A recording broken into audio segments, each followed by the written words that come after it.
So welcome, everybody. And we're going to take attendance now. So just say aye when I call your name. Bob Lepson, Yes, here. Aye. Irving, Aye. Bishnu, Aye.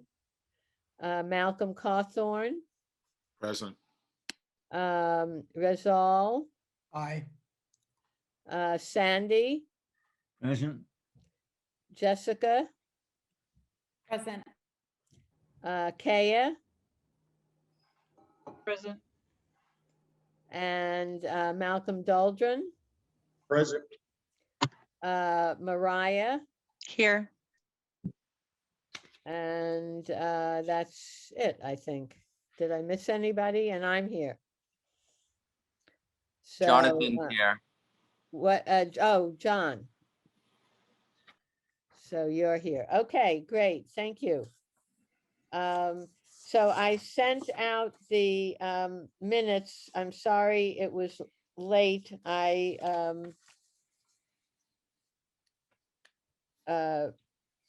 had trouble finding them because I've been having computer issues. But I hope you got a chance to glance at them at least and see whether you had any corrections for the minutes, and then we need a motion to approve them. I think Uh, I Taya? have a few recommendations. Yes, So in item number 2, Yep. complete is misspelled. It says compliant, I think. oh, yes, Yeah, and then where all the abbreviations occur in number 3 and number 4, I think those should be written out. And the HRC was actually the Human Relations Youth Resources Commission. So it's a longer thing. And then you can use the letters in parentheses after it so that you can use them. okay, Human Relations Commission, No, Human Relations Youth Resources Commission is what it was. Youth Resources. Resources, I mean, Sandy, Lloyd, correct me if I'm wrong, but I think that's correct. That sounds right. Yeah. okay, and the other Well, and then PSC, Brookline Senior Center, right? okay, Council on Aging, and yeah, BIC, which is Brookline Improvement Coalition. Improvement Coalition, I couldn't right, remember what the C was. It was Counselor Coalition. Coalition, And then one other thing.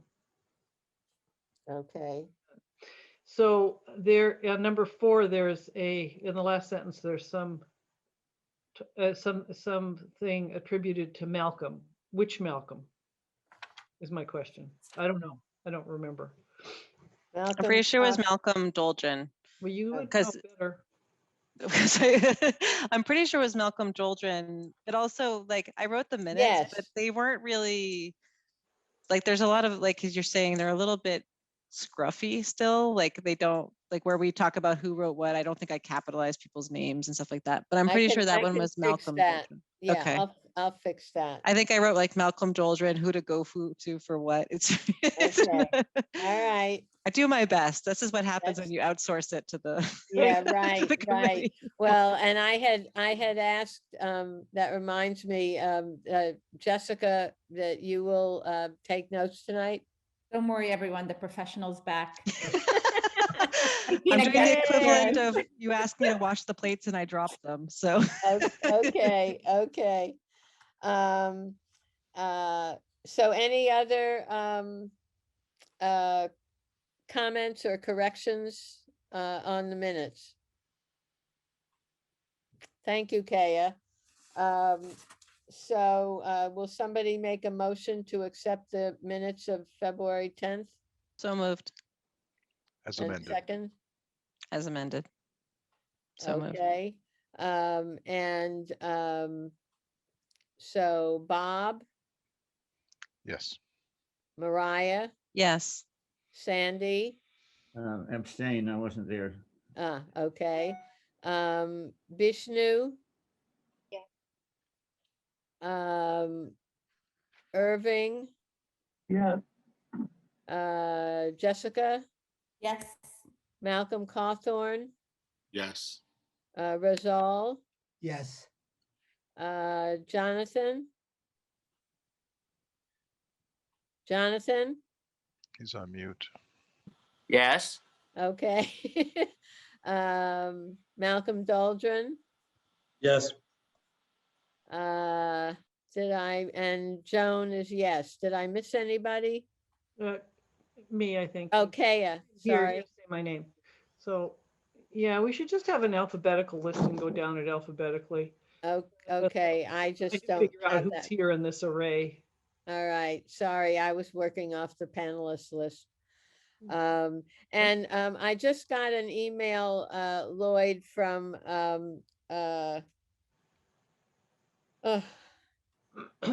Kazi, that he did not get the link.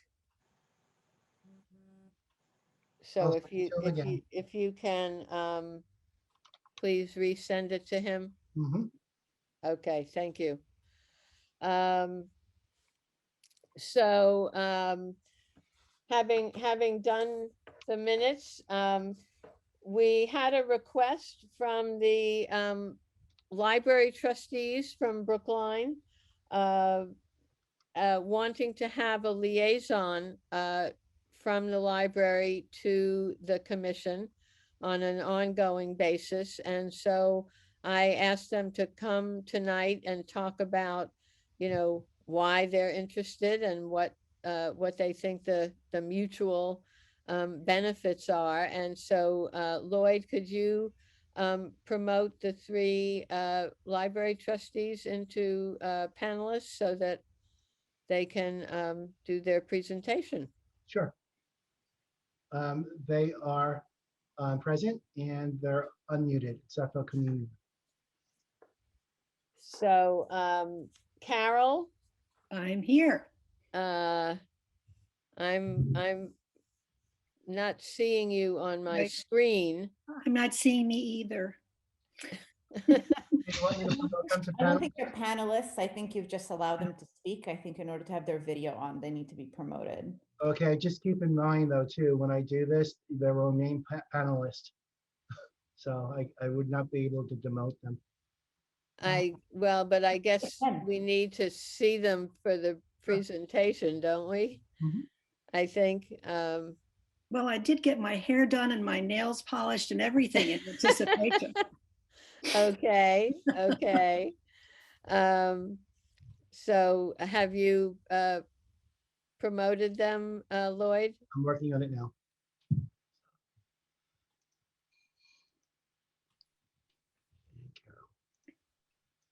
They have been promoted.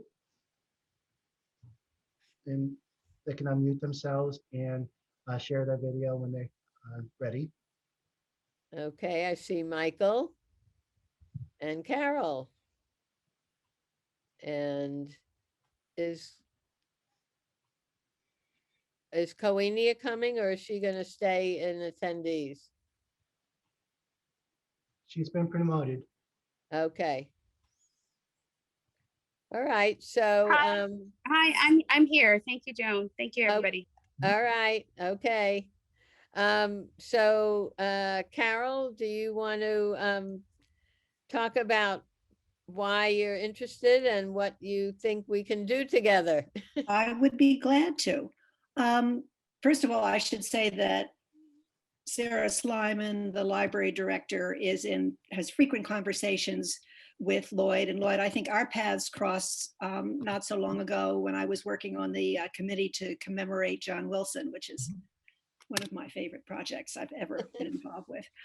But what we, that is the library board, would like to do is to kind of underscore the relationship that Sarah and Lloyd have by also establishing a kind of commission to board or board to board, commission to board connection by having a liaison from the library to join you, as to the school committee and the select board. And I should mention that that liaison is not necessarily going to be me, should you all agree to this, and I hope you will. And I will also add that the Board of Trustees has unanimously embraced this endeavor, and we've already drafted a change in our bylaws to allow such a thing, if you will have us.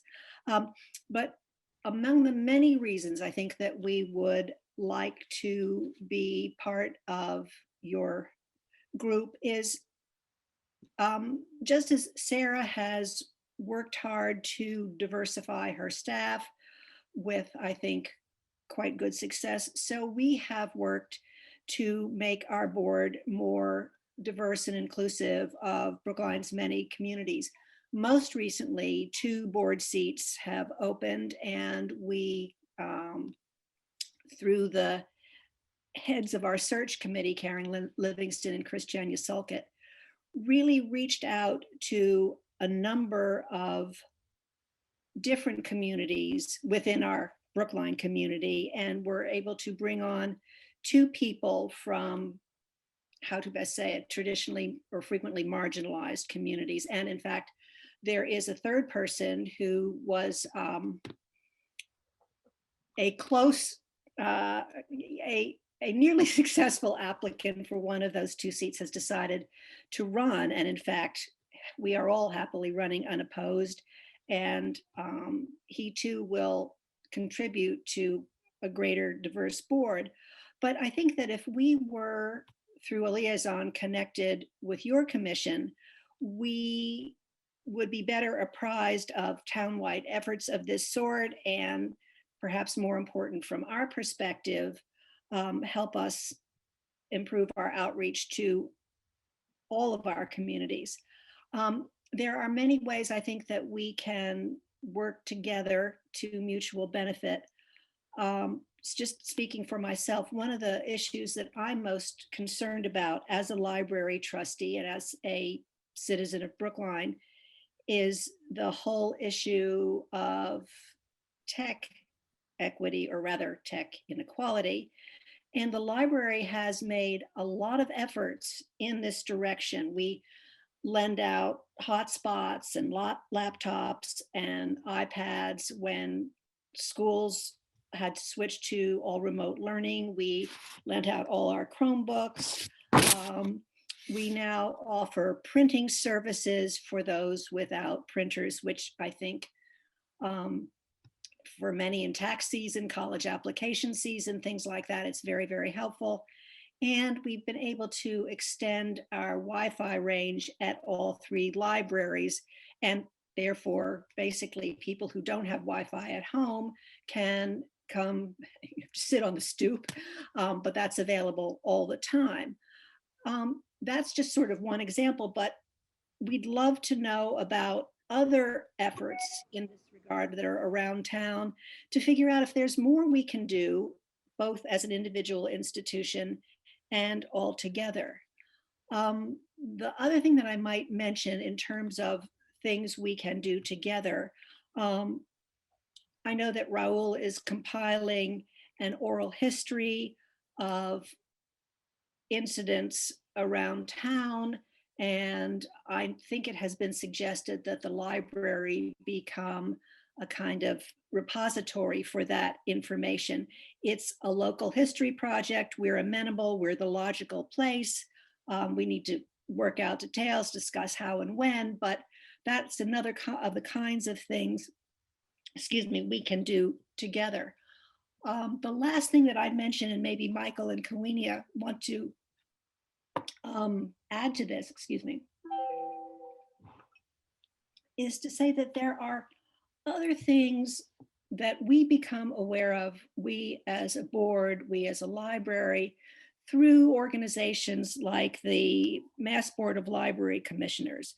For example, I just learned today that the Mass Board of Library Commissioners and the Social Law Library of Boston are co-sponsoring a webinar on the Commonwealth's COVID eviction legal help project. And I assume this webinar will be something that members of the library staff can participate in, and therefore be more useful in disseminating information on that issue. And this is the kind of thing that comes up frequently coming into the library through that board, and I think would be of great service to the community. And this commission would be probably very instrumental in helping us get the word out. And that's what I know. Kawenia or Michael, do you have further thoughts? Kawenia, I must say, has been my partner on this. We sort of came up with the idea together, and so she probably has a lot of stuff to add. So, and of course, anything you want to ask, we are here to try to answer. Thank you.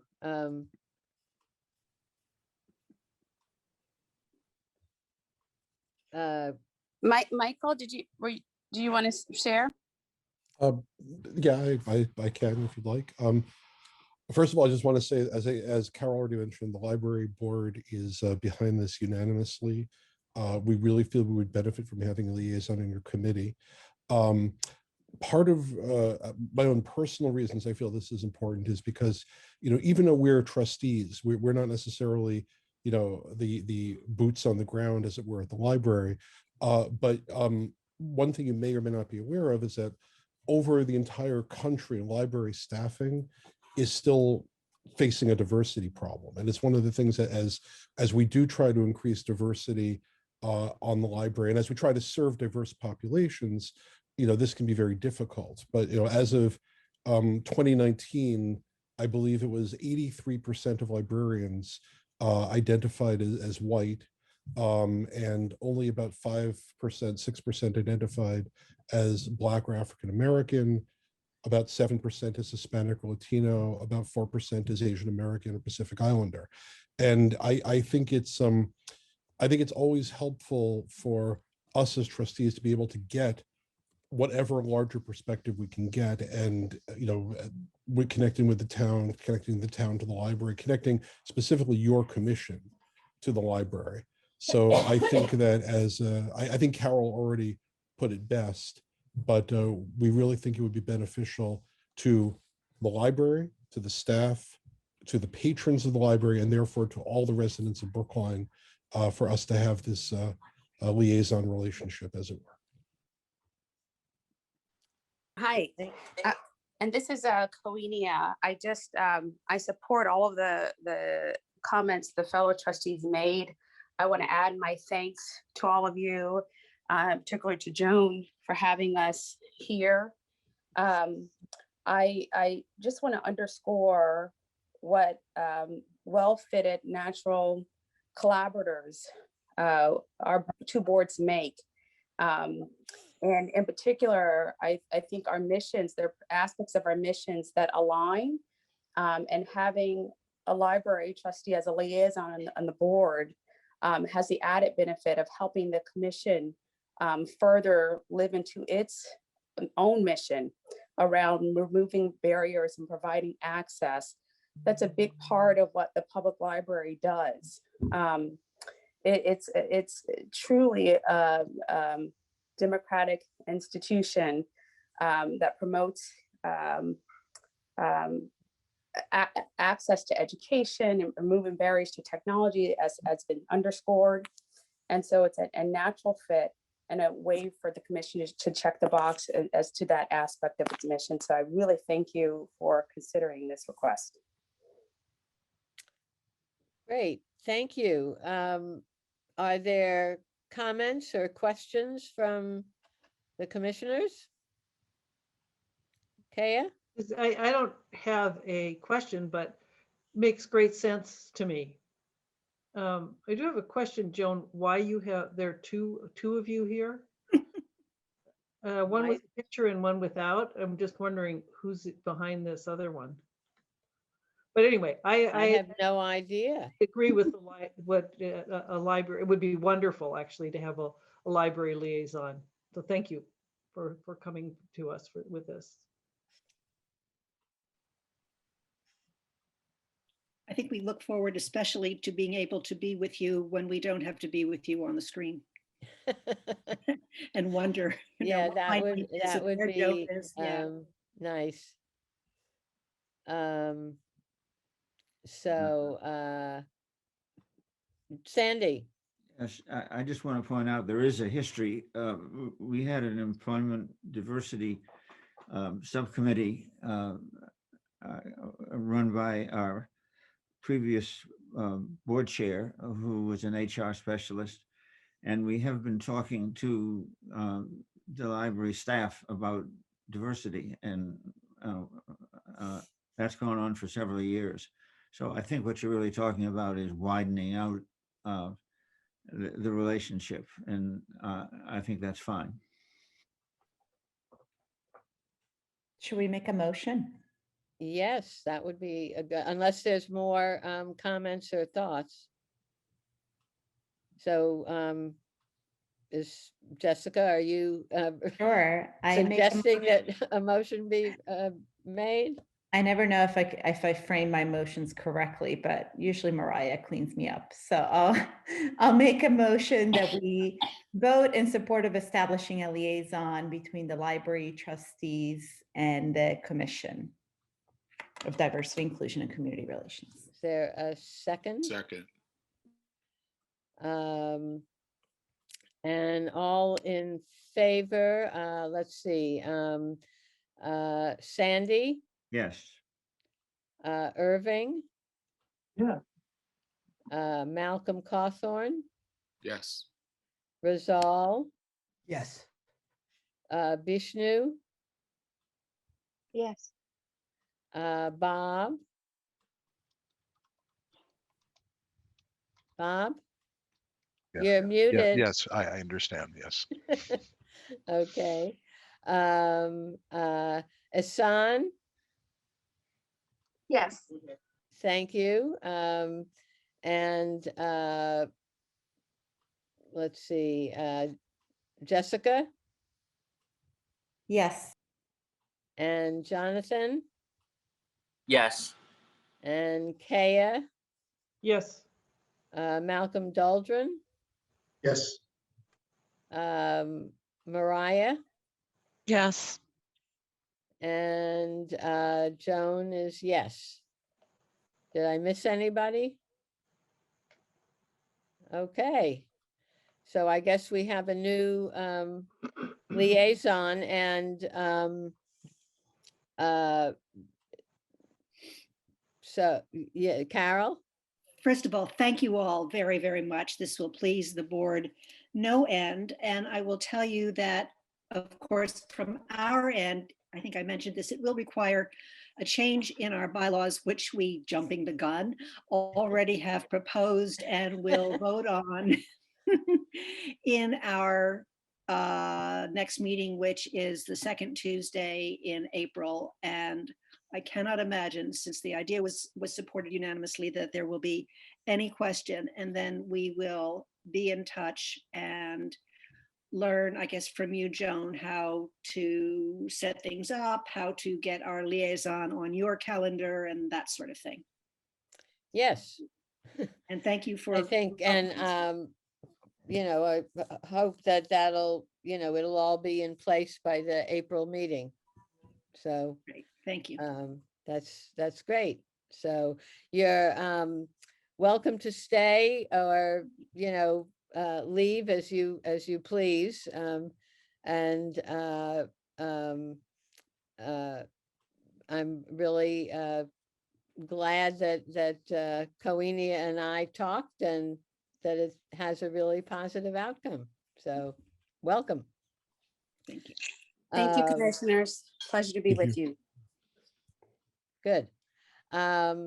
So moving, you know, to our next item, which is public comment. I did want to make my own comment relative to the item on the agenda following the public comment. We were going to be discussing CDICR statement in support of Select Board Member Raul Fernandez. And we received a communication that makes it clear that that statement that was published with the agenda is no longer really timely, and there is going to be an investigation by the town. And so I think the statement that we will be considering after the public comment period is going to just be a very brief statement in support of Raul, hopefully. And I just wanted to make that clear before the public comment period. So we have about 15 minutes on the agenda for public comment.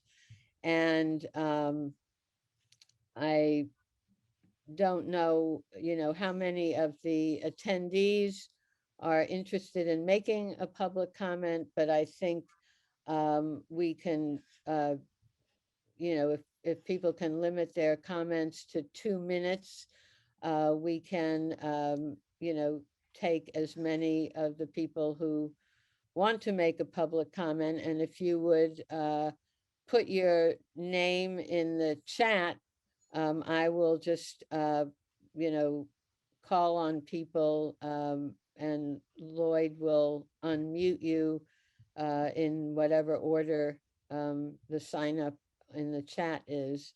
And if we don't get to everybody, you can please feel free to send an email to Lloyd with whatever your comment would have been if we'd had more time. So if, let's see.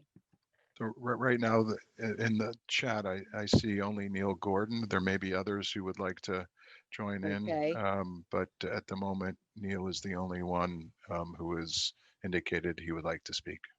Okay, so Lloyd, can you unmute Neil?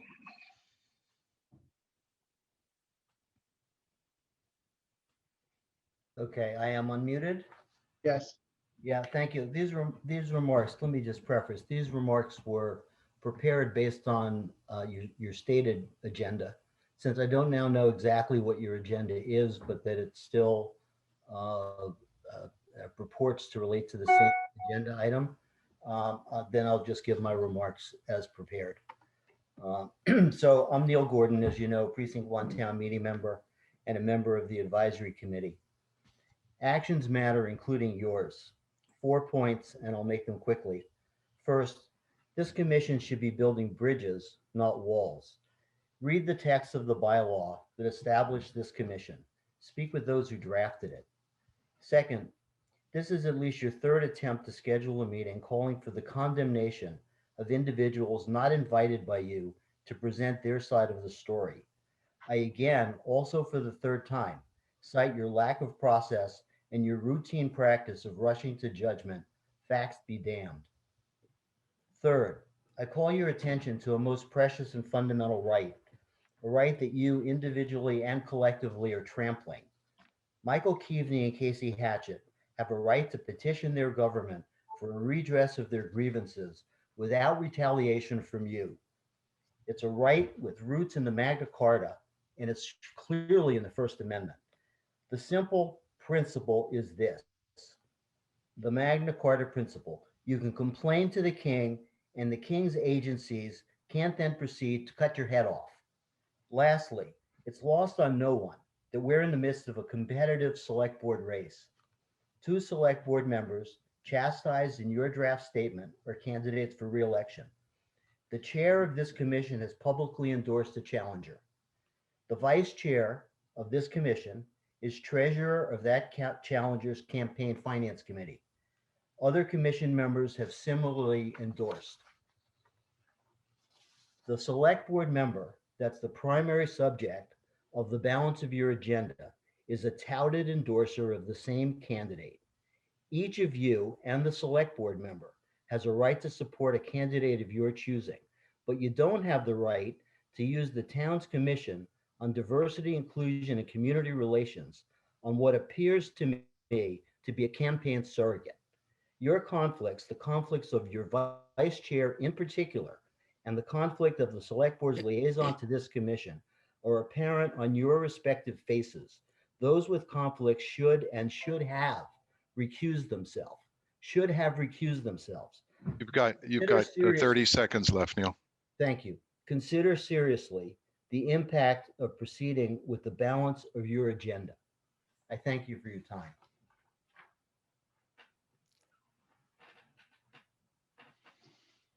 Is there anybody else in the attendees that wants to make a public comment?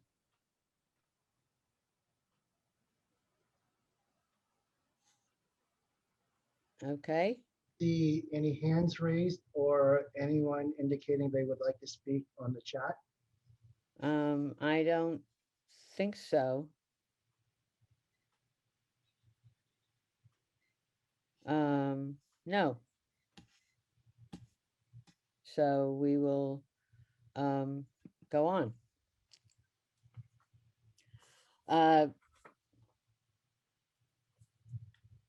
So the next item on the agenda was going to be the looking at the statement that had been published.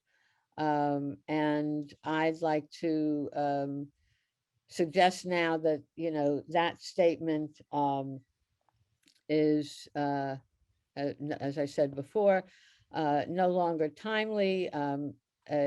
We've been informed that there will be an investigation. So I would like to propose that we, you know, if we still want to, we make a short statement in support of Raul. And, you know, as we would have included in the previous statement, in support of the investigation that's going to go forward. So if that is something that the commission wants to entertain, then I think we should talk about that and, you know, see if we can craft, you know, a statement to some effect. Kaya? So I've taken the liberty to shorten, to change what was originally written, take parts of it and change it a bit that reflects that. So I've sent it, I just did it. So I sent it to Lloyd and he thought he might be able to share it. I have no clue how that sort of thing works, but yeah, as Joan said, you know, new things have come to light at the very last minute. Of course, this is how things always seem to work. So I thought we should, I personally feel like we should still express our support for Raul and our, I don't know what the right word is, because any word you use is subject to complaint. You know, our feelings that Raul has been harassed and threatened in ways. I'm sorry if I'm misspeaking, yeah, and that's the idea. And I also wanted to be thankful that an investigation is going to take place along some of the lines that we had talked about, and that's already been proposed in certain parts of the town government. So,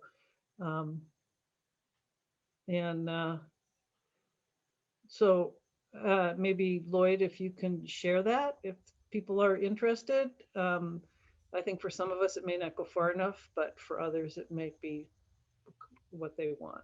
So I don't know if you can make it bigger. I should have made it bigger. I'll try. Yeah, I mean, I can read it. You can make it bigger for yourself by clicking view options at the top of the screen and then choosing 100%. Usually that does it. Oh, well, never mind. Lloyd just made it bigger. Yeah. I don't know No, how I just did make- that, but okay. So Kaya, do you want to read it? Yeah, And- I mean, automatically the best, because as I said, I just did this, actually, as the meeting was started. So, and I see there's a typo in the top with the CDICR. So draft statement from CDICR in support of Dr. Raul Fernandez. As members of the Commission for Diversity, Inclusion, and Community Relations, we stand in full support of Select Board Member Dr. Raul Fernandez. No individual should suffer the abuse that was directed at him with comments that caused Dr. Fernandez and his family to legitimately fear for their safety. Select Board members, as well as Detective Keaveney, in parentheses, January 19th letter, rightly condemned the January 6th assault. Oh, it should say on the, and the terrible acts of violence that took place at the US Capitol in Washington, DC, as well as the hateful speech that was unleashed on Select Board Member Fernandez, separate from, but following the January 19th Select Board meeting. In a February 1 Facebook post, the author indicated that the Brookline Police Union vehemently condemns any and all communication, derogatory and hateful messages made to him, Select Board Fernandez, or his family. Further, we applaud the town's investigation as to whether any member of the Brookline community may have contributed directly or indirectly to the harassment of Dr. Fernandez after January 19th. And I mean, edit as you wish. It was my attempt to try to have something that, you know, but I'm not going to say anymore. So look forward to hearing what you all have to say. Do you want to leave this up and, you know, have people comment on it? You know, if there are edits, is that something, Jessica, that you can make notations of, and then we can edit this, or? Yes, I can. It would be easiest if Kaya or Lloyd emailed me the actual text so that I could paste it into the minutes and then make edits. Yeah, I can do that. Let me, Okay. get out of this. Ugh.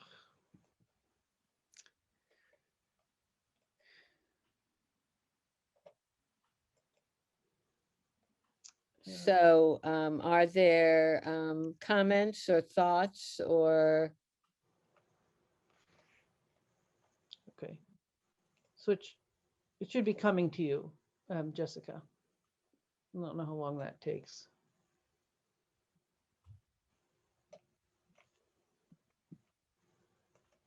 Mariah? I have two comments. One is I want to thank Kaya for coming up with a statement, but I don't know if I applaud the town's investigation, so I'm not sure I feel comfortable with the way that that is drafted. And putting aside the statement, I feel pretty unhappy about the way in which we have gotten to this point, and I'm not unhappy with the commission. I'm unhappy with the actions around the commission that have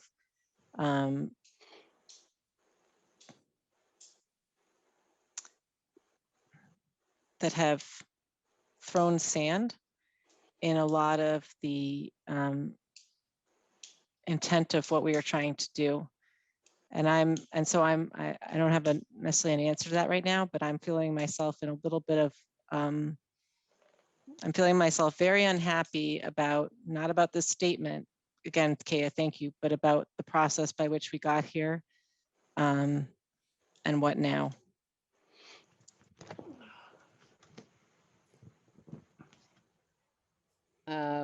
I can't see everybody on my screen when the screen share is up. So if you have a comment, can you just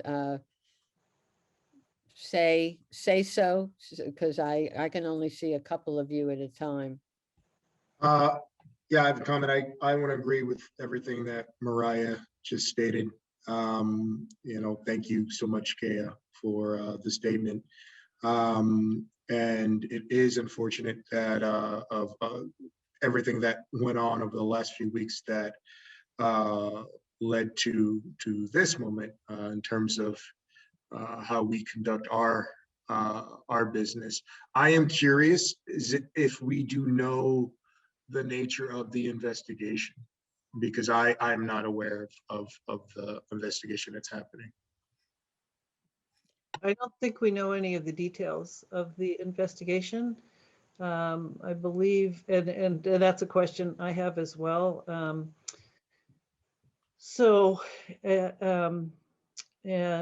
think it's gone to HR department.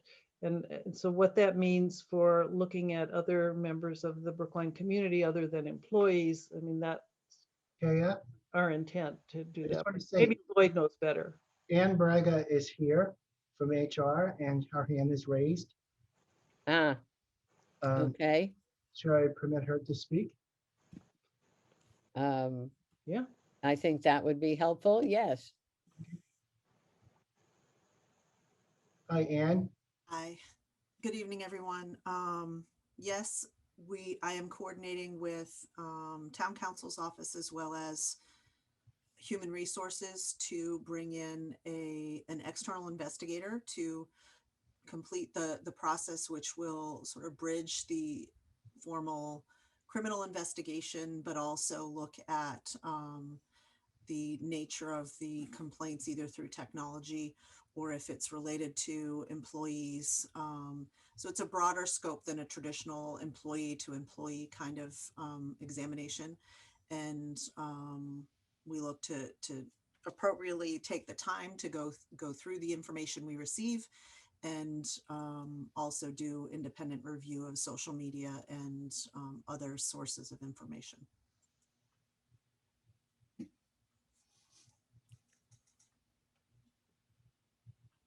Can I ask a question just to Anne? Well, just to clarify, Anne, what is the timeline on that, and when was that requested? The timeline on it will depend on sort of how many people are involved, based on the evidence and information we receive. The discussion on bringing someone on has been going on for a couple of weeks, and we were looking at, in part, you all were working on a statement, but we are also in response to there's been some preliminary work that was done internally through the police department, through their process, and then we're sort of picking up the other piece of that on our end. So sort of the formal piece of it started with more of a criminal focus on looking at those specific things and getting the supporting information to move forward. And then the other pieces of it will be picking up and adding to the information we've already received.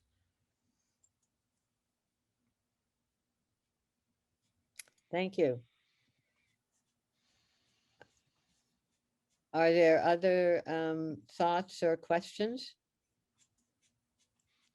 I mean, I have some small little bits of wordsmithing potentially to do.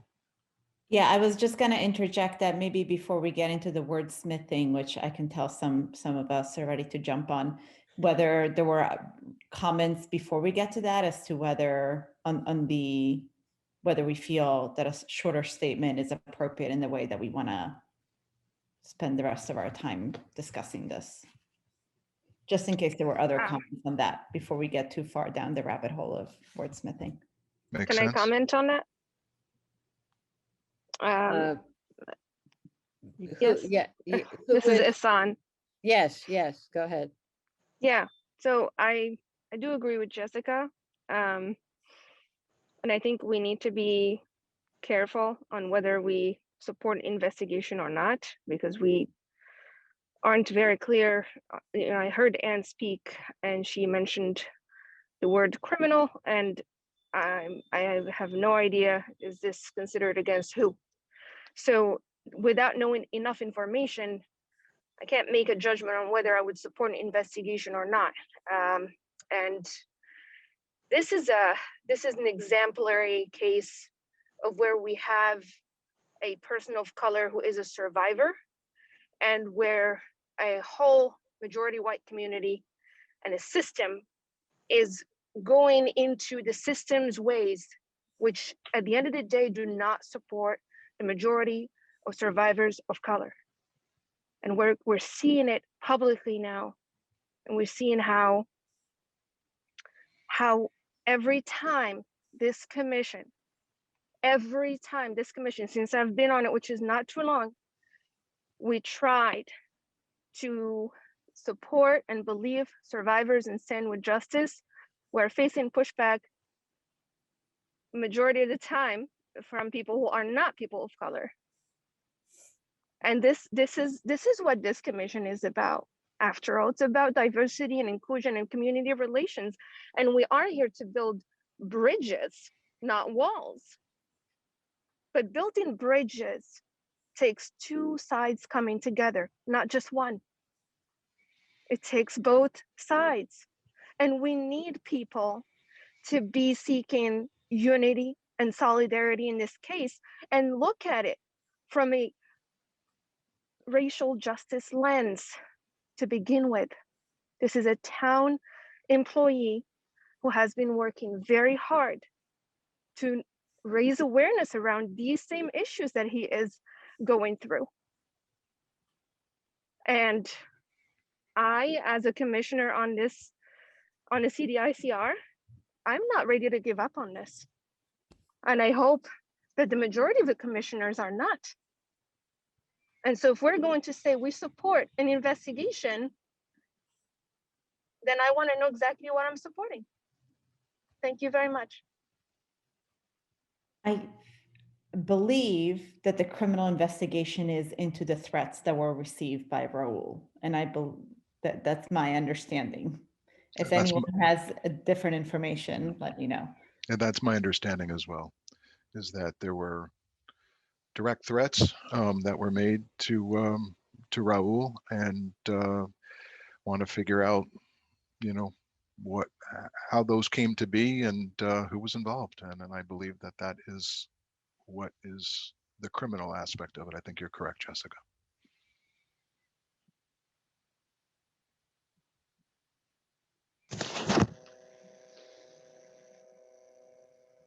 Joan Irving has his hand up. Sorry, Irving and then Malcolm Cawthorn. Forgive me for being obtuse, but on this subject of investigation, I understand the investigation into the earlier behavior threatening Raul. The communication this afternoon seemed to be threatening the working of the commission. And the way I took it was some investigation of what we're doing. I don't think that's the case. I would agree. I don't believe that's the case either, Irving. Okay. I'm sorry, and can you clarify your response to Irving's question? What do you mean it's not the case? Well, his question had to do with whether the investigation is investigating the CDICR, I believe, if I'm not mistaken. Like our violations of free speech and other rights of the policemen. But I don't believe that this is part of the investigation. That's my understanding. But I don't think that we know that, frankly, but I'd like to hear from others. Is it possible to put the letter up so we can all? We cannot. No. The thing about what we received is that it's attorney-client privileged information. And so unless we all agree and take a vote to share that information, we can't waive that privilege. And I'm not sure that it would be helpful anyway. So I think, and maybe we can clarify in the letter when we say investigation, what investigation we are actually, if not applauding, supporting, or looking to follow closely the results and the process of, so that there's no confusion about that. And Braga is indicating that she can clarify. Lloyd, can you unmute Anne again, please? Mhm.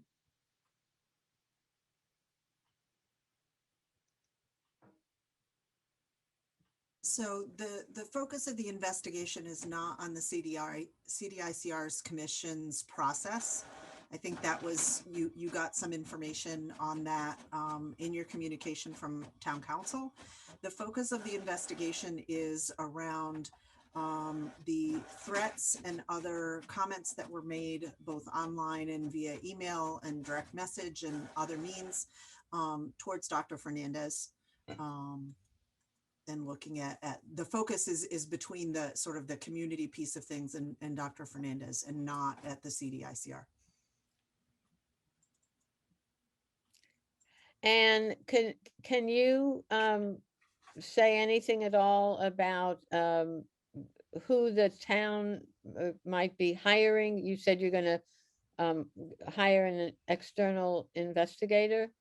Yes, we felt that in order to maintain neutrality, that we would look to have someone who's not, involved in the town, but has the credentials to, do these kind of investigations.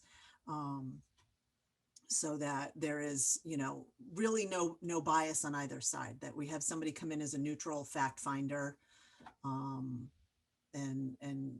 Joan, you're familiar with this conversation as we've had it with the complaint review process, is to say, coming in and saying, okay, I have these facts, and I interview people and talk to people and gather data or evidence. And then, based on the facts, determine sort of where that falls. So. Okay, thank you. Malcolm Cawthorn, you had your hand up. Yes, thank you. So just a couple comments. I think one, as a commission, we need to come up with a process that allows us to make statements in a really timely manner. And I say that in critique, but as a commissioner, not in critique of what we try to do, as much as meeting once a month makes it really hard to make these statements in a timely manner, depending upon when they happen. And so I think we need to create that. I would also echo, my father used to say, Malcolm, you don't get rewards for what you're supposed to do. And so applauding the town for investigating something they should have been investigating almost 2 months ago, I'm just not really willing to applaud.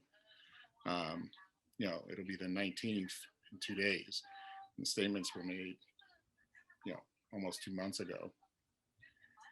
I will say, it's saddening for me, actually, that,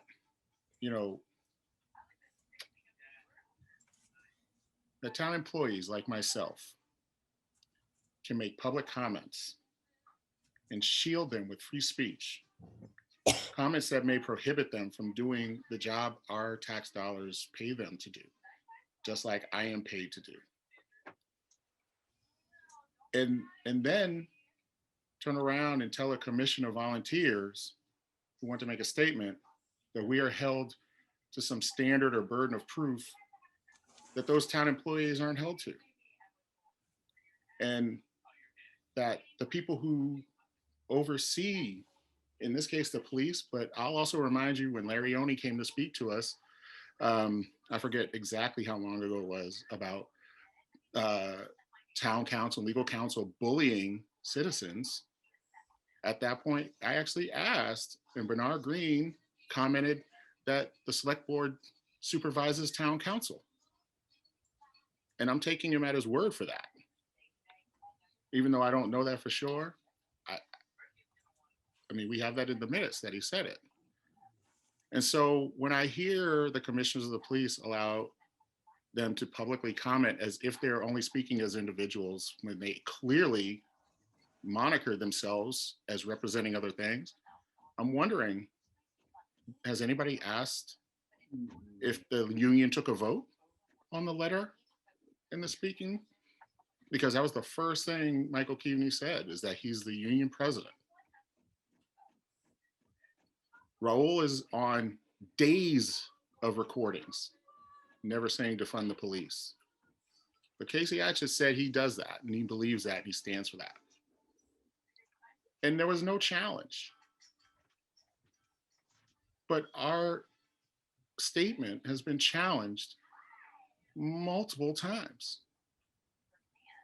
And it's a sad day to know that's what's happening at times. That as a group of volunteers who are trying to vote diversity are continuously challenged, but the employees who are supposed to be the ones who have training on not escalating, the ones who are supposed to have such good training on diversity, can say what they want. And so I struggle with this. And I'm aware that, you know, we all carry our own experiences and that taints us at times, that makes us biased. But I'm a national equity trainer. I've actually trained police officers in equity. My wife is an equity trainer. My daughter is an equity trainer. But somehow, all of a sudden, I am the biased one. Despite the fact that I've been a teacher in this town for over 20 years and nobody's ever charged me with bias. That I've developed a course on racial awareness that has been written up in magazines and articles and educational curriculum all over the country. But I am the biased one. And so I really struggle with this, with people criticizing in a way that I can actually take. I don't mind criticizing our statement. I actually would like to see the same public determination to criticize actual employees of the town when they make such statements. And I haven't seen that. I haven't seen it in a recording. I haven't read it. I haven't seen anything public that looks like that. And so while there are people who come to these meetings to critique us, I don't know where that same is and where they challenge us to make nice with others. I haven't seen that same thing. I just haven't. And so this is really sad, actually, for me. It is a really sad moment. It is saying in this town that things are really a one-way street and that I'm expected to go out of my way to say the things that I feel and actually say them in polite, de-escalating ways to others who don't seem to have to adhere to those same standards and responsibilities. And the fact that that's happening, the fact that that's happening regularly says so very much about upholding the institutions in the town before we actually work to make them better. And so, I can sign on to most any statement we come up with, but I'm saddened by all of this. Thank you.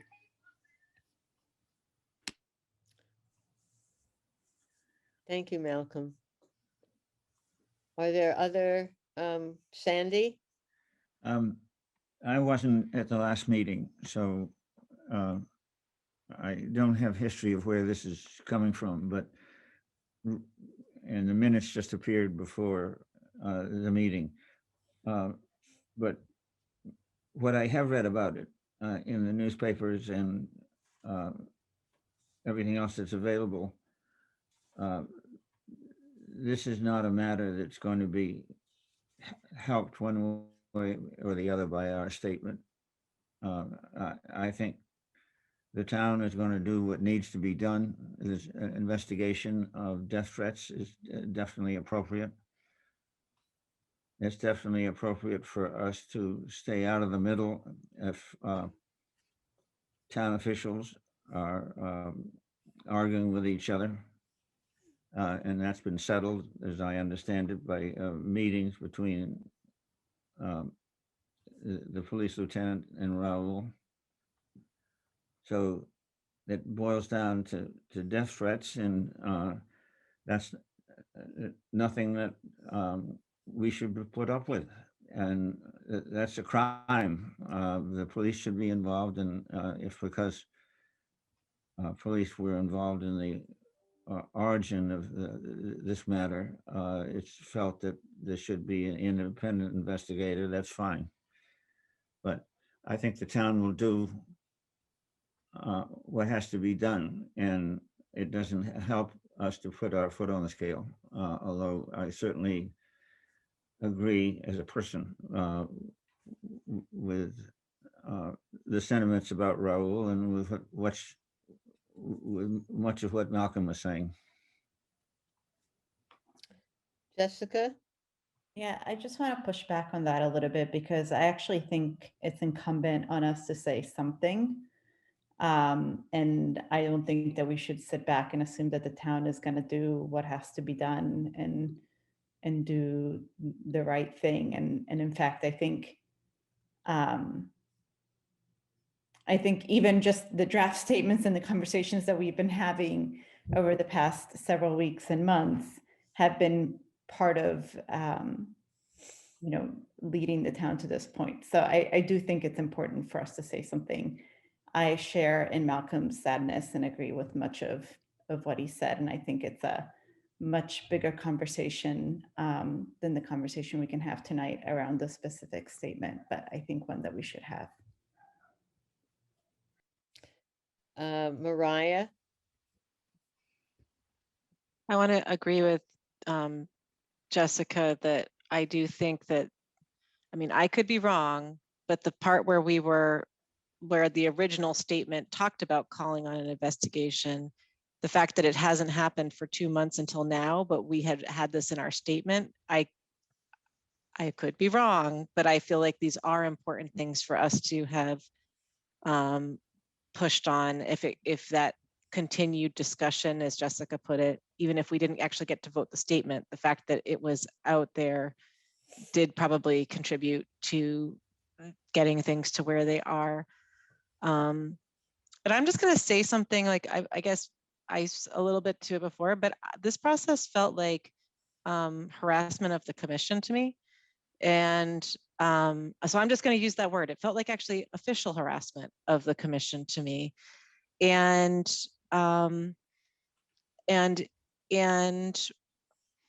if this can happen to an official commission of the town, imagine what's happening to everyone else who isn't on an official commission and doesn't necessarily have the connection that we have to each other. And it reminds me of exactly what happened the last commission statement. And we are essentially being, in my opinion, forced to fold again. And I am just really upset about that. And Malcolm put it very gracefully, and feeling sad about it too. But at some point, I don't know how this shakes out, and I don't know if it shakes out tonight, but I'm not sure I can serve on a commission where the commission is actively being officially, what felt like to me, antagonized and harassed by formal structures of town government. And that just goes by, and we don't have any, and that's just accepted, right? Like, oh, that's normal that you're going to get harassed by email. Similarly, I'm not sure I want to, just going back to the statement, I'm not sure I want to vote in support of this statement, because in some ways it feels like like voting on a more neutral statement feels like conceding the point. And I just don't really feel good about that right now.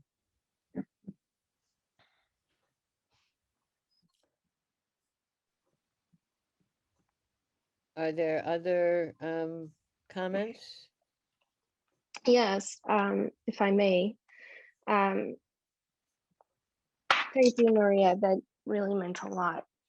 And I would like to point out that the process by which we have been approached to rethink our draft statement is not a publicly transparent process, and the public deserves better, especially on an issue like this one, where a person of color has come and opened up to us, knowing what the risks that he is taking to even open up to the community.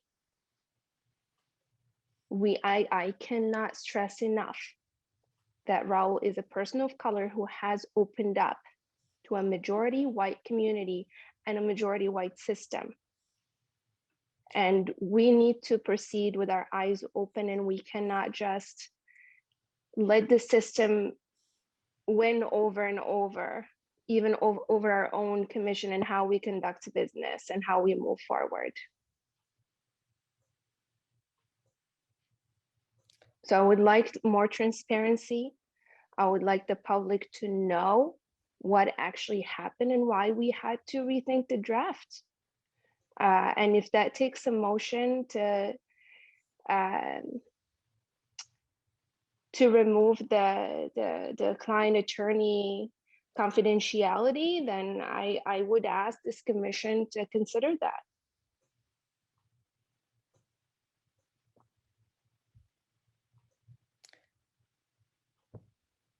Kaya, you have your hand up. Yeah, I want to thank everybody for all their comments, and I've kind of held back saying anything because the original statement was written by Irving and me with some input from other people. The next one, I mean, I've been involved with this from the beginning. And actually what I've written here, I don't think I can support this either. I couldn't agree more with what so many of you have said. I mean, I'm saddened, but I'm also exhausted by this whole process. And it just seems like, is it even worth it to be part of a group that is shut down anytime we try to stand up for what we actually believe in? And yeah, I don't know. I mean, this was written in a few minutes, you know, like 5 minutes at the start of the meeting. So I apologize for it, but I'm glad it's given us something to discuss. And, you know, maybe it's better not to have a statement at all than it is to come up with something like I came up with here. This is, I'm not happy with this. And, but I did it in response to, actually, you know, Mariah says that we're being harassed. Actually, we're being threatened. It's more than harassment. It goes beyond harassment. And I don't feel like I can stomach much of this anymore. It's very sad. But the one good thing is now everybody can see this. People can't say, oh no, that's not happening, because you can see right here that it's happened. And it's happened to us over and over again. We've tried 3 times to do this, always threatened with violations of open meeting law. I don't even understand what the second one was, because we didn't have the statement available to people. Well, the statements are not always available to people 48 hours before a meeting. I don't know what that was all about. Anyway, I should not keep going, but I'm very unhappy with this whole situation. No, Alex went in.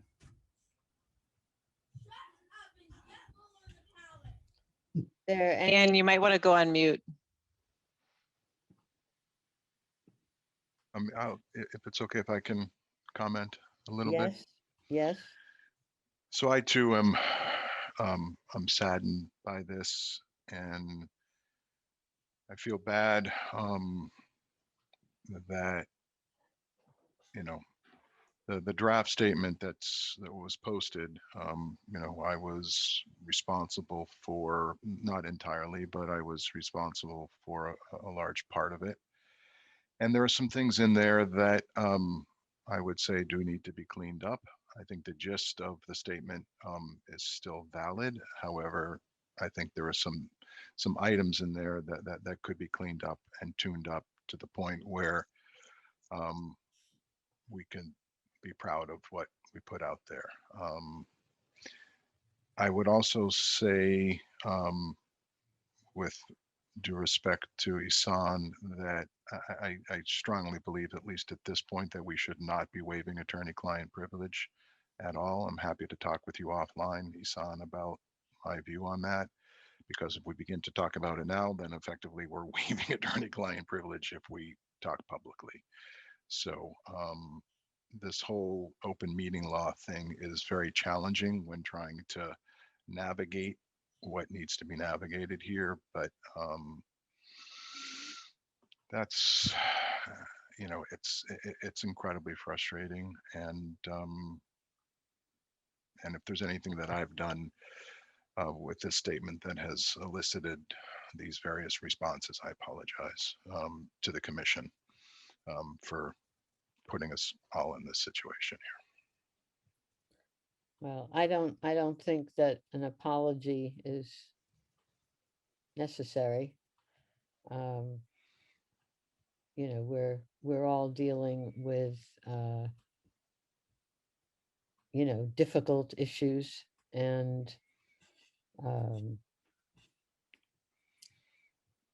trying to make things better under very difficult circumstances. And I think some of those circumstances have been outlined and identified by all of you. I get the feeling, and whether we should, you know, take a straw vote or about what we want to do, it feels like this statement is not something that everybody wants to or would feel good about supporting.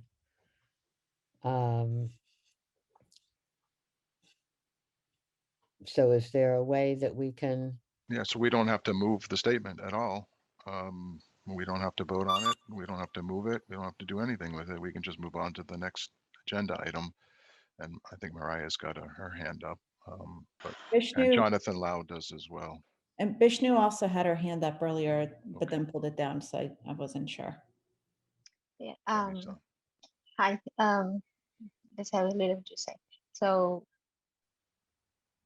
by agreeing with Ehsan and Mariah as well, that if Dr. Fernandez is getting those kind of threat, then what about us? So it is a scary feeling that other communities are feeling, and we should not have these kind of things happen.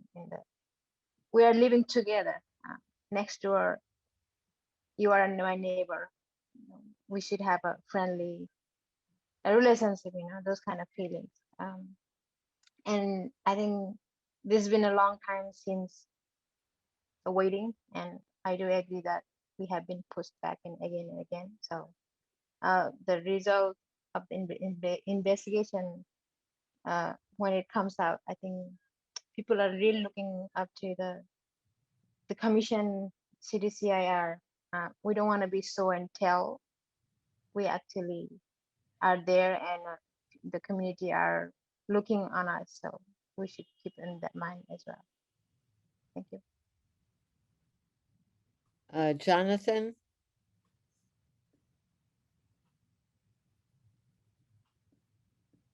Hi, everyone. Good evening. I myself feel very disappointed, even though I planned on abstaining from voting on the statement. I feel like the past few meetings, we've been on the subject for approximately 2 months. I feel like it's a lot of wasted time, and especially from what I read from the letter that we got from town council. It's very discouraging. I just wanted to make the comment to see what kind of precautions we can take from having this happen again. I mean, we've met about this statement for weeks upon weeks. We tried to make a statement early, within a month of the incident. We got pushed back because we were supposedly not operating under open meeting laws and violating it. I just feel very discouraged with everyone else. That's all I really have to say. Thank you. Isan, is your hand up again, or is that left Yes. over from before? No, my hand is up. Oh, okay. Yeah, so I propose that we leave the original draft up. And if we feel comfortable to add a remark to it, just to say that this draft is still pending review, and that we have been contacted by town council, and that we are working on that. Thank you. So Isan, can I just clarify? So by the original, there are actually two that preceded this. The second one. The second one, not the first one. Okay. Yes, not the one that was just drafted by you 5 minutes before the meeting, the one that just preceded that. This The is one that was part of the agenda for tonight, I think she yes, means. that exactly. One, but there was another one before that one. Yeah, not that one, not No. that first one. Are there thoughts about that? Well, how long are we going to drag this on? You know, I mean, this is, I don't know. Maybe I'm ready to give up on this, but this is ridiculous. Irving has his hand up. Yeah. And I think Mariah does too. I go. Given the feeling floating around about Raul in some circles, I wonder if there's a certain power in as a commitment, us as a commission, stating unanimously our support for what he is doing, the role he has played in the town, and the constructive activities that he has been engaged in. I wonder if that is sufficient and unassailable as something that town council and select boards and whoever else really can't complain about. That we make a unanimous statement in support of Raul and let the rest of this go.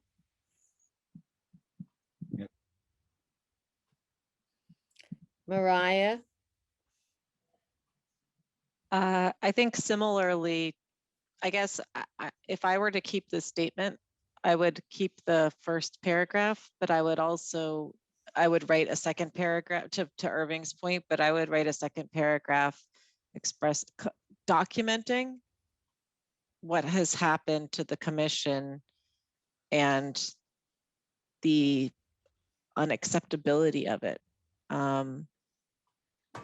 That would be what I would, just the first paragraph, and that as a result of us trying, and I would say something like, as a result of us trying to document the statement, we experienced harassment of our own.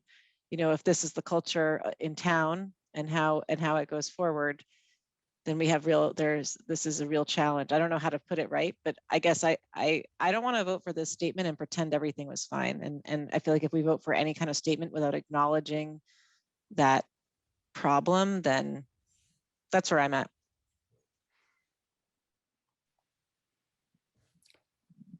Can I? Jessica? Yeah, so one thing is just to see whether you wanted me to pull up the statement with any potential changes, but I think the piece that is really missing from this statement that was in the other one is just kind of linking the comments that we saw from our own Brookline Police Department to what happened. And I think, I mean, I think that we can continue to say we're particularly concerned about the role that public comments made by members of our police department may have played in creating an environment for the abuse. I just don't see how that could be questioned.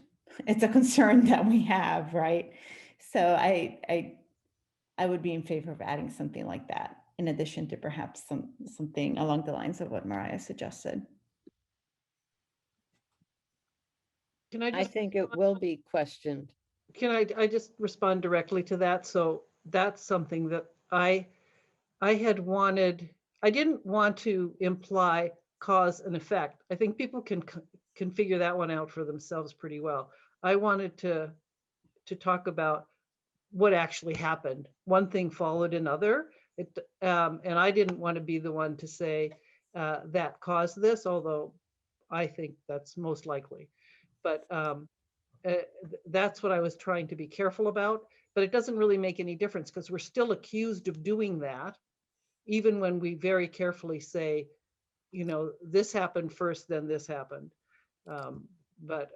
Anyway, that's just a direct response to what Jessica said. I think we're damned whatever way we go, frankly. I would, I think that's some of the situation that we are in. I think we don't need to pick a fight with the police department or with others. We should move on. And I subscribe to what Irving said. I think a statement that we think Raul's doing a great job and is a benefit to the community is good. And in this context, that apparently is a defiant statement to make to people who do not want us to approve of Raul or support Raul.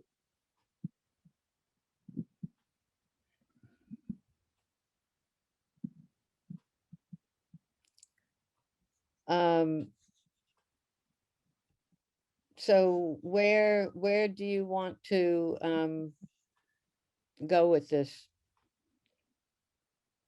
I again feel that the statement that's here is clearly not one that most of us would be willing to sign, myself included.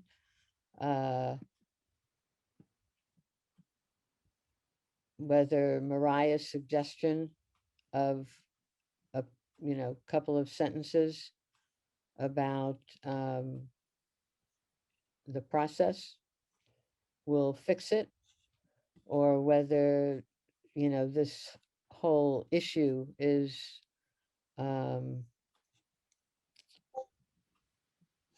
something that needs to be discussed in a different context than a statement.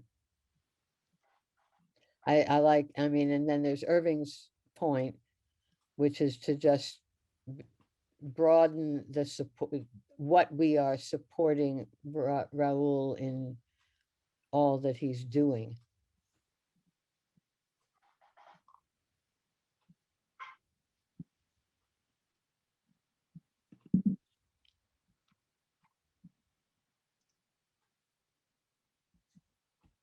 Well, so I think one of the points here is actually made by one of the people in attendance here is that this sort of pushback that we have gotten over this statement is happening in other areas as well, to other, like the Patterns of Racism group that has the same sort of thing going on with, ridiculous legal arguments and that sort of thing. And the bigger point is, I feel in certain respects like I just want to give up because it doesn't seem worth it to me. On the other hand, if this is happening to us, and we're a group of people who seem to agree on this, what's happening to people who are out there as individuals in this town, who may have complaints about certain aspects of town, whether it be the police and some of their programs or what have you, we're just leaving them out there flapping in the breeze again. I don't know. I feel like, and on the one hand, I feel like I can't do this anymore. And on the other hand is that we can't give up. And so maybe Mariah's idea is the right one to, keep the first paragraph and then talk about how we've been harassed and what that means in the context of the town and what it means for everybody who lives in this town. Kia, if I just say one small thing about what Kia just said, the system is designed to make you want to give up in issues like this. And I'm going to repeat again that we are seeing how the system works when survivors come forth and share what happened to them. It is designed to slow things down, to make you give up, and to put you in complex legal matters. That's how it's designed. I believe that our role as a commission is to believe survivors and put out a statement that believes survivors. We're not here to investigate. We're not here to get into the nitty-gritty or legal matters, but we are here to set a direction and a tone and to stand with survivors when they come forth and say, we believe you, we're with you.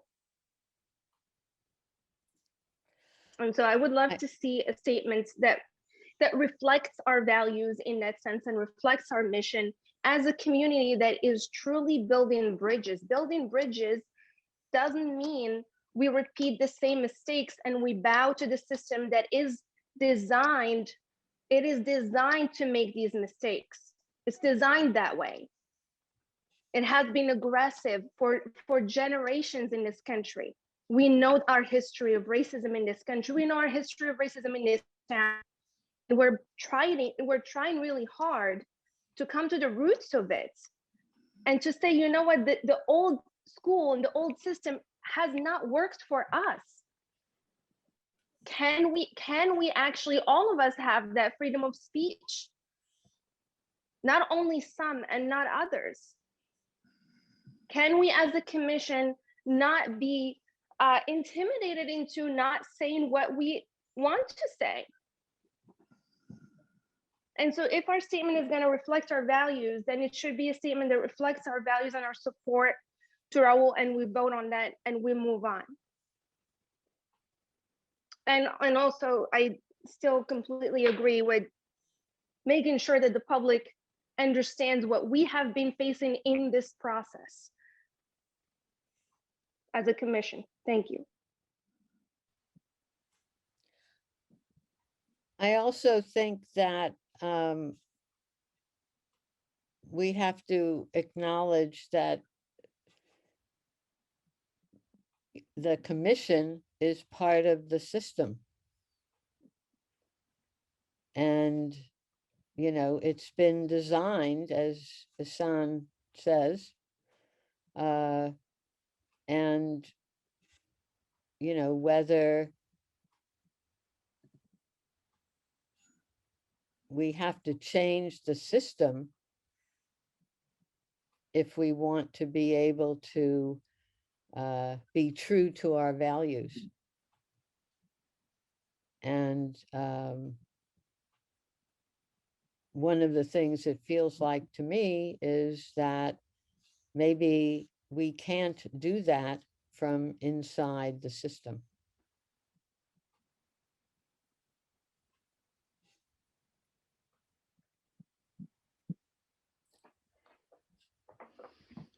I guess I don't agree, Joan. I think we always accomplish more by working with people in town than against people in town.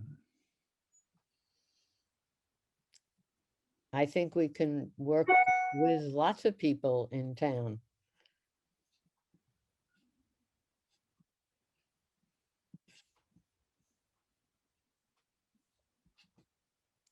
what, so I'm still not hearing what we want to do in terms of any kind of statement. Hassan has made one suggestion, Irving made another. Mariah put some language in the chat. And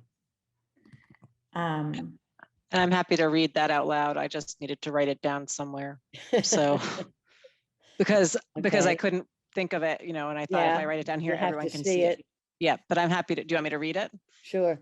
Okay. I wrote, and this would be to follow the first paragraph that's there, or a version of the first paragraph. It took us 3 meetings to be able to issue this short statement. We repeatedly felt threatened and harassed by members of town government and town staff. It is enough to make many commissioners want to give up, which is exactly the intent, but we will not give up. We stand not only in full support of Raul, but in support of the many members of our community who have experienced similar harassment and will continue to fight against the systems of oppression that have been active in this process. That's one take, and the other take is to resign in protest. That's my sort of my plan B here. And I just, to complement that, if we wanted to still talk about the investigation, not applauding it, but I just tweaked that language and wrote, we look forward to following the town's investigation on whether any members of the Brookline community may have contributed directly or indirectly to the harassment of Dr. Fernandez after January 19th and reviewing the investigation's findings. Not necessarily needed, but if we still wanted to include a mention of the investigation. I would also propose that we include the sentence, we are particularly concerned about the role that public comments made by members of the Brookline Police Department may have played in creating an environment for this abuse at the end of the first paragraph. I don't think that states any reliable or unreliable facts. It states a concern that we have. And is in fact part of the investigation, the way that I understand it. Can you just say that again, Jessica, the very last? Yeah, I'm gonna drop piece. it in the chat. Yeah. So if we make challenging statements like that, how many more meetings are we going to have while this issue persists? I think we have other things to do. I mean, I just don't see, I mean, I agree with Sandy. I think that's just going to be another cycle. And Irving that's has part his of the hand problem. up. What? Irving has his hand up. Ah, okay, sorry. Irving. That's an old hand, but left over from before. Okay. Since you invite me in, let me say that we could separate a statement of full, strong, unanimous support for Raul, and in a separate forum, maybe a forum that we invite people to come and attend, we take up the issue of how we have been treated in this process.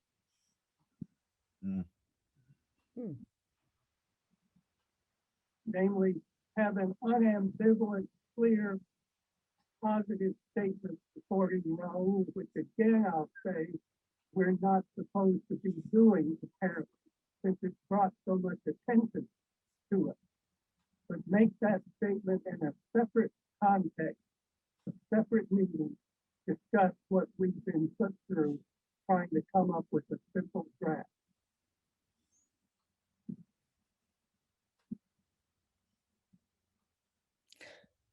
It's keeping it alive.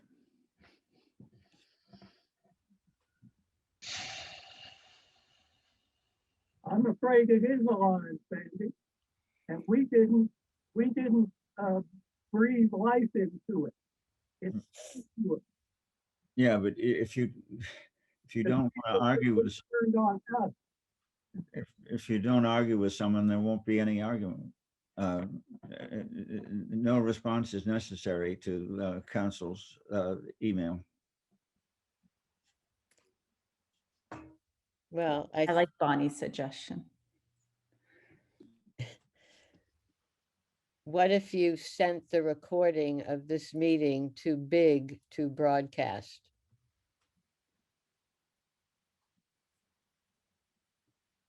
We can do that in addition to a statement. I agree, but it's not one or the other. Yeah, no, I was just reading out what. No, I know, I'm just, Yeah. and my response to that point, which is a good point, is that we can do that, but also more.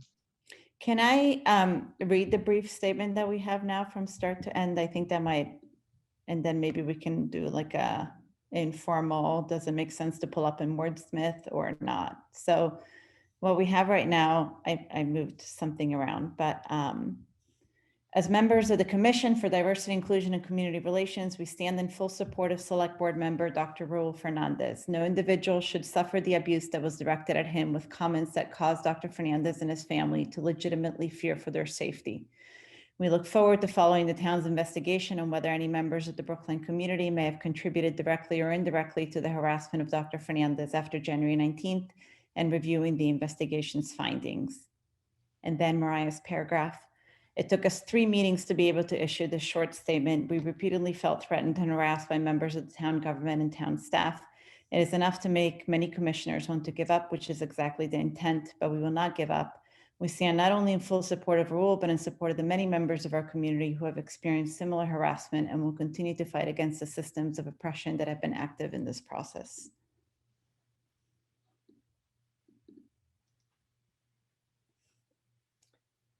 Comments about that? Like it. In the last paragraph will kick the can all over again. We'll be talking about this for the next. Can I just? It's Sorry, I not, didn't mean to cut you. it's not true. How do you feel we're being picked on? People are telling us things that they think we should be aware of. And I think it raises a question about whether statements like this is something we should be doing at all. I mean, I'll reissue my challenge, in particular what Sandy said. When do we ever say that to the police? Why is it our job to de-escalate? And why is it our job to reach across the table? You know, people have mentioned this conversation between Raul and Michael Keaveney. Michael Keaveney didn't reach across the table. Raul reached across the table. And so, you know, again, I ain't dated since 1990. And I ain't trying to be with anybody who doesn't want to be with me. And so if that's where we got to go and put it, like, there's a liaison that comes in, like, there's all kinds of opportunities to reach across the table. And instead, as a commission, we're told to play nice when nobody seems to want to play nice with us in the sandbox. And so, I mean, I just hear that and like, oh, well, we don't want to burn bridge. Well, they ain't built no bridges towards us. And so why are we worried about Quite it? the opposite. I don't agree. When have they had that, Sandy? I mean, you should be able to tell me that.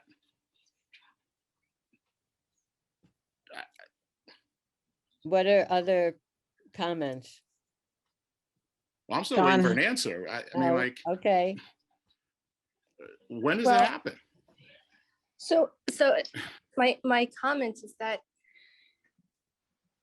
part of the culture that has built a racist system is to make people who want to speak up be scared of being bullied for speaking up, especially people from the white community. And I've seen a lot about the culture in the white community where people are raised as children to not say anything when they're not directly involved, when it didn't happen to them, to not say anything because they should stay out of trouble. And that by itself has contributed tremendously to making the racist system successful. And here we are on this commission today, becoming mirrors of what the system has done to us, looking after ourselves individually before looking after the collective and the most vulnerable amongst us. And I saw one of the comments that say, this is no longer just about Raul, this is a much bigger issue now. And yes, it is. Because what's about one is about all of us. That is, if we're truly seeking change, and if we're truly seeking justice and solidarity, we can't just be mouthing these words, mouthing things like Black Lives Matter, and then coming down to it and shying away because of individual interest and fear. This isn't the time for that. This is the time where you put others before yourself. If we really want to change the way things have been, because it's not working. The way things have been is divisive. And we love this country to death. And we love its people to death, every single one of them. So as a commission, our responsibility on this statement is way bigger than what just happened to Raul. It's a whole community awaiting to see how are we gonna come forth. And we have taken a lot of time, but it is our responsibility to inform the community on the outside powers and pressures that have been coming after us for trying to stand with justice and with people of color especially. Jonathan, you have your hand up. I just wanted to express my opinions, I guess. I think way too much time has elapsed for us to make a statement that will make any kind of positive impact. With that being said, it's not our commission's fault. I'm not really putting any blame on anyone. But at the same time, if we do issue this statement, what do we expect the police to do for their investigation? My feeling is if no one from the police, from Brookline Police, issued a response, we wouldn't have this problem.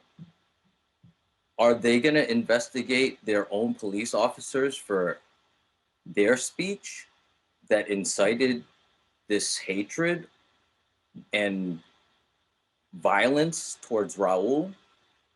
I wouldn't bet any amount of money for the police to investigate themselves. Just to give you a little bit of information, I myself as a citizen one time made a complaint to Brookline Police after a trip I made to China. I came back after 2 months from my trip in China. All my bank accounts were frozen while I was in China. I knew who I suspected of doing it. It was my old business partner. He knew all my information. We opened a business together. So I filed that complaint. Just real quick, I filed that complaint. I was called in by a Brookline police detective. That detective started talking to me nicely. And then he started talking to me like a perpetrator or a suspect of a crime. He had gotten my name mixed up with my brother, who is 3 years younger than me, and who had a history of marijuana. He got caught with marijuana before 10 years ago. This Brookline detective thought he had my brother there. The Brookline detective said that he knows everyone that comes in here, blah, blah, blah. He does his homework. He couldn't even tell the difference between the name Christopher and Jonathan. Now, I made this known to select board members. I won't name them. I made it known to town meeting members. Do I expect anything to happen to that officer that ultimately told me while I was in the interrogation room? The original complaint I put was identity and bank theft fraud against my old business partner. The detective called me a dumbass, excuse my language, but that's exactly what he called me. He used expletives and called me an effing retard. Do I feel comfortable making these complaints known, especially when I've already made it known to select board members, town meeting members? Nothing has happened. Nobody cares. Why issue a statement if we don't expect anything to happen? That's all I have to say. We're getting close to our time, and so I think we need to make some decision about whether we're going to move forward with what Jessica put together or not.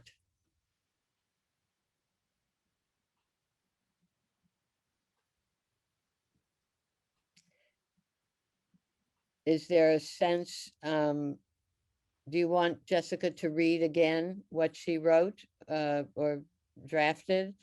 Or is there a feeling that, okay, we can read it?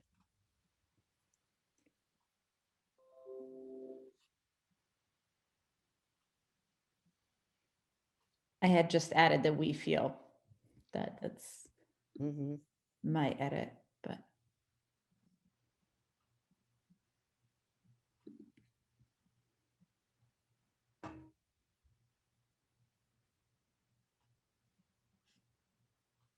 I might suggest in at the end of the second line, beginning of the third line, no individual should suffer the abuse that was directed at him. I don't think we need the words with comments. Oh, yeah. Yeah. That caused our Yep. to We look forward to interfere from following proceedings. terms of investigation on whether any member. Okay, That may okay. Brookline It took us community 2 have years to be able to issue. directly to the harassment of Dr. Fernandez after. Sorry, I'm. Mhm.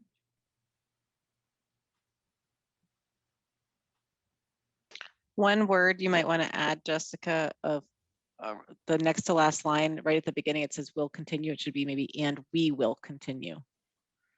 Yeah.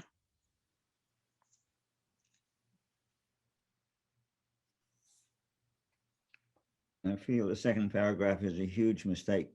What are the systems of oppression that we are fighting against? I don't feel that this commission is being oppressed. I think we have authority to do something about discrimination and racism, and we're going to do it.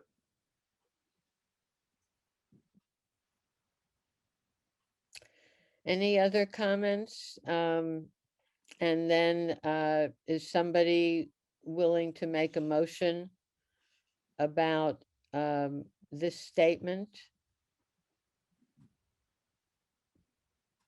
I just wanted to offer, and I don't even know how I feel about this, but, and I don't think that this is going to be sufficient to address your concern, Sandy. So maybe it's not worth making the concession, but if we wanted to, we could end it here.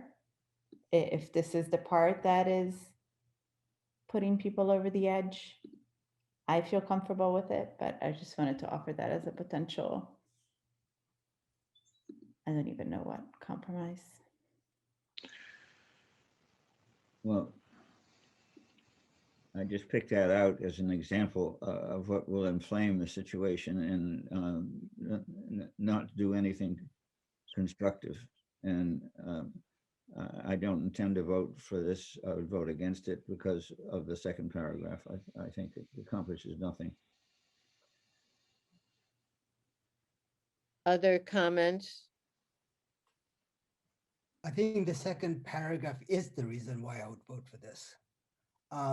Because, I mean, you know, since like Raul has experienced that, I read all the things and I watched all the videos and I was kind of like, you know, it's kind of terrible how what he and his family is having to go through. But I'm sorry, what's happened since then that we're trying to put the statement out, it does feel like harassment. It almost feels like the system, the status quo is trying to protect itself and it's trying to silence us. And I don't think that's acceptable. And for me, you know, words matter, and we need to say when, you know, when we see that things are wrong. And I think things are wrong here.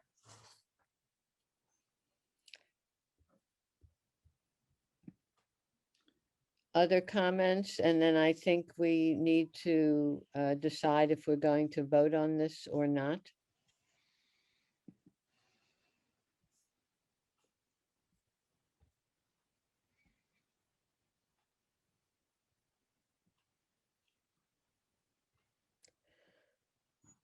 I'll just say, So- you said before, we're part of the system and it needs to be fixed, which is our job, and we do it from the inside rather than making statements like this, which will get everyone's dander up.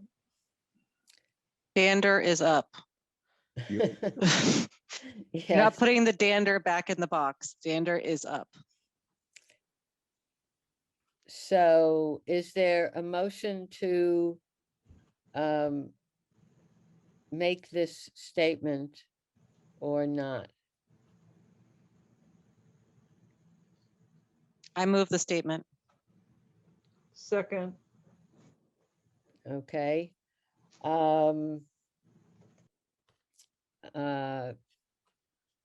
Jessica,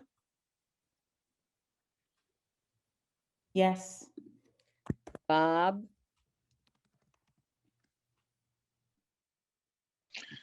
I'm conflicted. I'm conflicted because of some of the language in the second paragraph. It's not, I'm not saying that we shouldn't have that in there. I think there's something that needs to be a little bit different, and I'm trying to figure it out. So the first paragraph I support wholeheartedly. The second paragraph I think needs to be refined. And I'm in favor of having a second paragraph, but I just think it needs to be refined. So I don't know what to do at this point. Do we want to pause voting, or once you move, do we have to keep voting? I don't want us to vote on something and then have to go back and vote on a yeah. I different. mean, do we need to, We had a motion and a second. You already closed discussion. I mean, Let's move it. So I guess then what I'll you can do for have the say time come back being- to you in a moment if you want. you can what? He could say I'll pass and I'll vote at the end. He has another couple of seconds to think about it.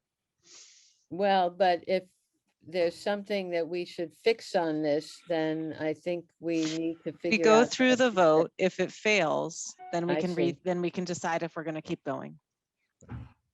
Okay, So I'll pass right now. And let me just try to think about this. Can move on.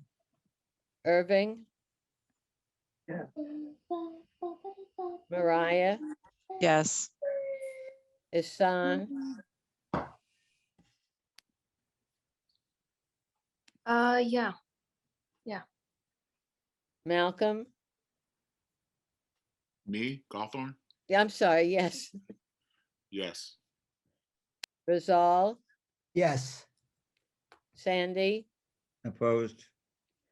Vishnu, Yes. Jonathan, I abstain. Kaya, Yes. Malcolm Doldren. Yes.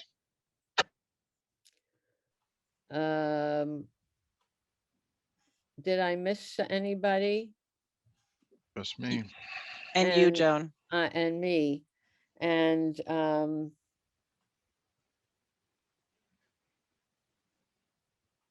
I also am not sure. What's the tally now? I think we've got, We have one abstention, one no. and then, 1, 2, 3, so I 4, think that's a majority anyway, so, 8, 9, 9 yeses. So it's gonna definitely a majority. pass. The question is, how do you want to go down on record? Right. Chair and vice chair, are you gonna go with the majority or what?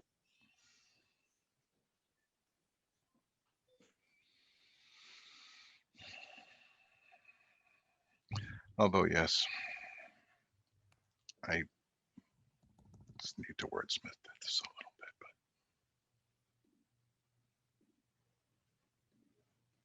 Yeah, I guess I will vote yes also.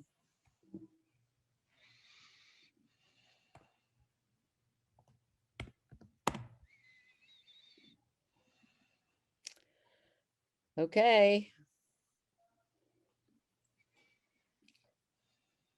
and Are there any, so now what do we do with the statement?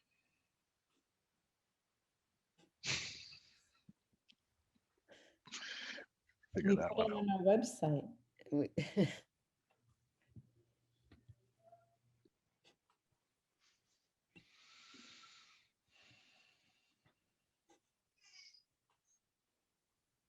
I think that you're right. You put it on the website and we can share it to the town meeting listserv. We can post it other places. You can send it into the tab.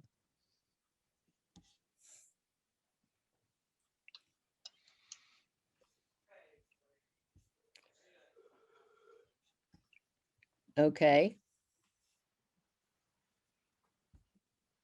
We did a public comment and at a select board meeting, we can integrate it into our patterns of racism research.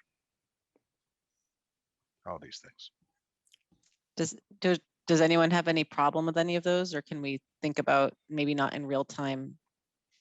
Joan, you can assign those things to different people offline because it's already 8:30. yes, Jessica, is the list of those things in the minutes? We said tab, select board website. Facebook, town meeting listserv, public, you said public comment, right? Yeah. Are there any other places that it should go that people can think of? There was the suggestion in the chat about,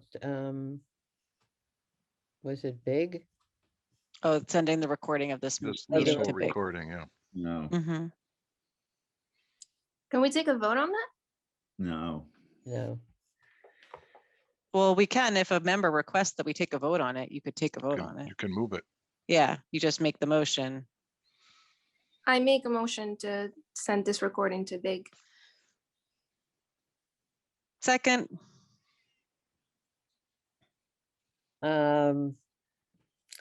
So hold on, got to get the list. Bob, Yes. Hassan, Yes. Sandy, No. Irving, Yeah, Rizal, Yes. Vishnu, Yes. Malcolm Doldren, Yes. Malcolm Cawthorn, Otherwise, I'll just try to figure out the Yes. replay, 'cause I don't. Jonathan, Yes. Jessica, Yes. Kaya, Yes. Mariah. yes. Did I miss anybody? I guess not. Okay. Yourself, Joan, did you vote? Yes. Oh, sorry. Yes.